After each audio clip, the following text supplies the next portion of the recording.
সম্ভাবনার দুয়ার, চোখ জুড়ে আশা পার, হাতে হাত রাখি সবার, গেয়ে উঠি এক সুরের গান। সম্ভাবনার আলো মানুষের হাতে, সম্ভাবনার রং মানুষের সাথে।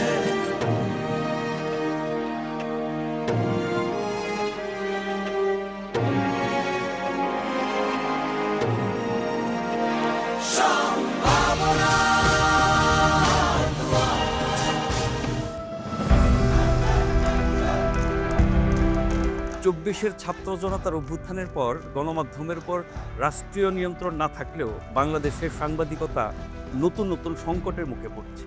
এ অবস্থায় সত্য প্রকাশে সংবাদ মাধ্যমের ঝুঁকি যেমন বাড়ছে, তেমনি বাড়ছে গণমাধ্যমের উপর প্রকাশ্য অপ্রকাশ্য হুমকি। এমনই এক বাস্তবতায় 24 ঘন্টা সংবাদ মাধ্যম হিসেবে ফিরে আসছে চ্যানেল ওয়ান। এখন ডেফিনেটলি চ্যালেঞ্জ আগের চেয়ে অনেক বেশি। এখন চ্যালেঞ্জ বেশি কারণ এখন চ্যানেল বেশি, টেকনোলজির পাশাপাশি আমাদেরকে কন্টেন্ট নিয়েও চিন্তা করার একটা সময় এসেছে। কারণ এত বেশি প্রতিযোগিতা, আপনি যত ভালো কন্টেন্ট দিবেন তত বেশি আপনি সেটার রিটার্নটা পাবেন।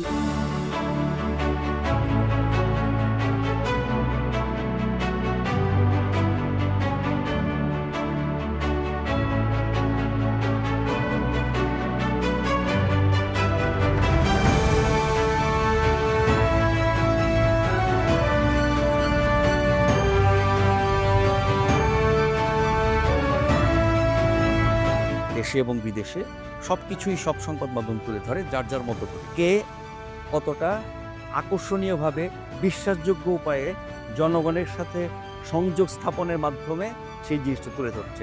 অন্যদের চেয়ে আমরা এই জায়গাটাতে বেশি মনোযোগী হব, যাতে করে আমাদের সব সংবাদ পাঠকের কাছে, দর্শকের কাছে, মানুষের কাছে গ্রহণযোগ্য, বিশ্বাসযোগ্য এবং আকর্ষণীয়। মেইন স্ট্রিম মিডিয়া হিসেবে আমাদের প্রথম দায়িত্ব, প্রথম চ্যালেঞ্জ হচ্ছে মানুষকে আস্থায় নিয়ে আসা, কনফিডেন্সে নিয়ে আসা এবং তাকে তথ্য সমৃদ্ধ, বস্তুনিষ্ঠ যে সংবাদে আসলে চ্যালেঞ্জ করার উপায় নেই, যেগুলো হচ্ছে সত্যতা এবং বস্তুনিষ্ঠতার সব ধরনের মাপকাঠির মধ্য দিয়ে উত্তীর্ণ, সেই সংবাদটাকে মানুষের কাছে বা সেই কন্টেন্টটাকে মানুষের কাছে পৌঁছে দেয়।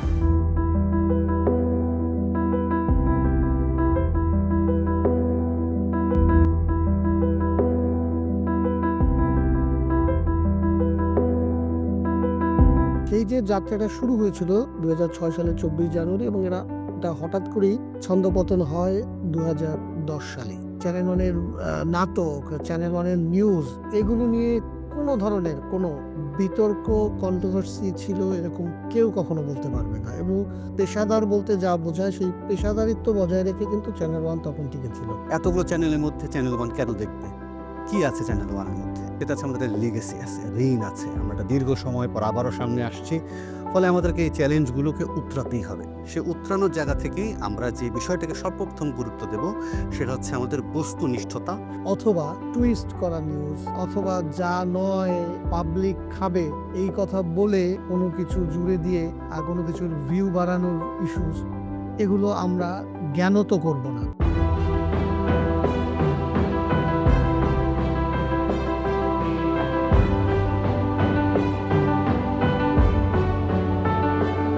সাংবাদিকতার একদম মৌলিক কথা হচ্ছে যে আপনি যে কোনো তথ্য পেলেই সেটা প্রচার করতে পারেন না। যেই তথ্য বা যেই খবর প্রচার করলে সমাজের অনিষ্ট হবে, সমাজে কুপ্রভাব পড়বে, দেশের জন্য, দেশের নিরাপত্তার জন্য হুমকি হবে, সে ধরনের তথ্য আপনি প্রচার করতে পারেন না। এইটা একটা সম্পাদকীয় নীতির অংশ হওয়া উচিত।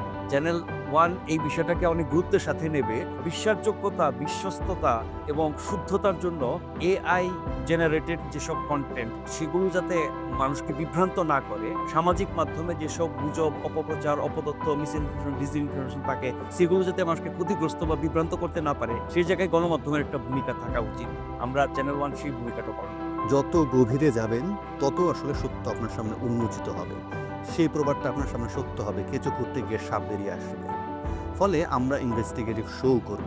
ইনডেপথ স্টোরি বলতে যা বোঝায়, দর্শক যেটা দেখতে চান, কোনো বিষয়ের আদ্যপান্ত, কোনো কাটসাট না, সেটি পেশাদারিত্বেরভাবে যেভাবে উপস্থাপন করা যায় সেটা আমরা করবো ইনশাল্লাহ, এবং সেই বিষয়ে কোনো কম্প্রোমাইজ হবে না, এবং সেই চেষ্টাটা আমাদের আছে।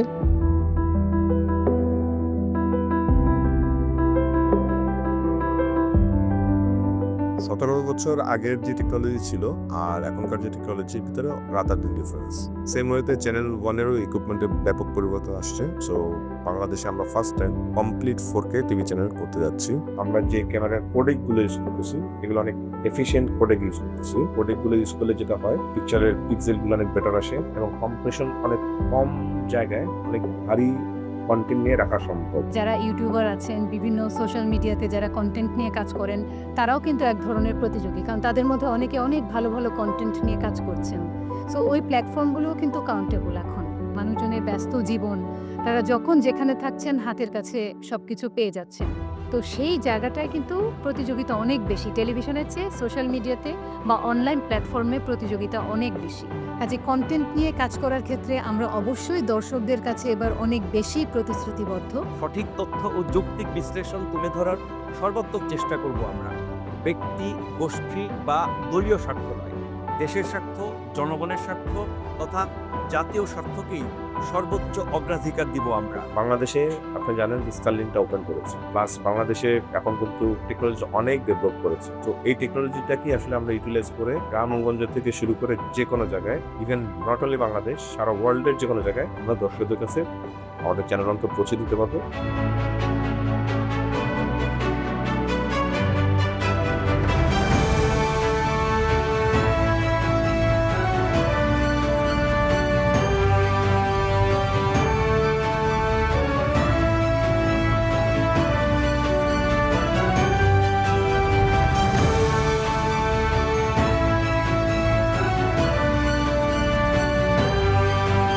চ্যানেল ওয়ান যখন 2006 সালে প্রথম যাত্রা শুরু করে, তখন বলা হয়েছিল এটা অমুক দলের, অমুক ব্যক্তির, অমুক গোষ্ঠীর চ্যানেল। কিন্তু আমরা যা কাজ করেছি, আমরা যে সংবাদ প্রচার করেছি, আমরা যে ধরনের আপনার অনুষ্ঠান সম্প্রচার করেছি, তাতে কিন্তু মানুষের সেই ভুল ভেঙেছে। তখন মানুষের যেরকম ভালোবাসা আমরা পেয়েছি, এখন এসেও কিন্তু যখন রিব্র্যান্ডিং হচ্ছে অল্প অল্প করে, মানুষজন কিন্তু আমাদেরকে ওভাবেই দেখছে। রিপোর্টাররা যখন যায়, আমরাও যখন বাইরে যাই, চ্যানেল ওয়ানের যখন গাড়িটা দেখে, সবাই কিন্তু আমাদের গাড়ি থামিয়েও জিজ্ঞেস করে চ্যানেল ওয়ান আবার আসছে, কবে আসবে। কিন্তু একটা জেনারেশন আছে, আমরা জানি যে যারা চ্যানেল ওয়ানটা দেখে নাই, এবং তারা এখন কিশোর, তারা হয়তো বা কেউ কেউ যৌবনেও পদার্পণ করেছেন, তাদের কাছে এই নামটা নতুন, তো তাদের কাছেও আমাদের পৌঁছাতে হবে। বাংলাদেশে আমাদের এখানেই বলবো আরও 10টা-11টা নিউজ চ্যানেল আছে, বাইরের তো আছেই কন্টেন্ট, এবং যারা সোশ্যাল মিডিয়াতে অনলাইন প্ল্যাটফর্মগুলোতে কাজ করেন, যারা ইউটিউবার আছে, সেক্ষেত্রে আমার মনে হয় নিউজ চ্যানেল হিসেবে প্রতিযোগিতাও অনেক বেশি, আবার চ্যালেঞ্জও বেশি। সংবাদ মাধ্যমের প্রথম দায়িত্ব হচ্ছে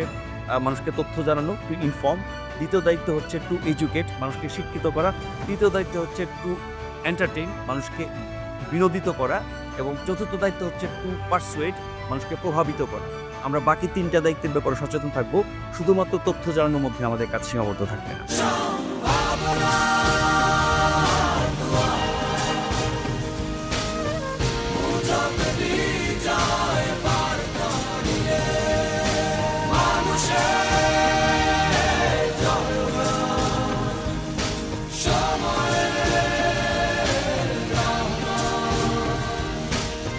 জেগে ওঠে একসাথে প্রাণ, গেয়ে উঠি এক সুরে গান। চ্যানেল ওয়ান সম্ভাবনার কথা বলে।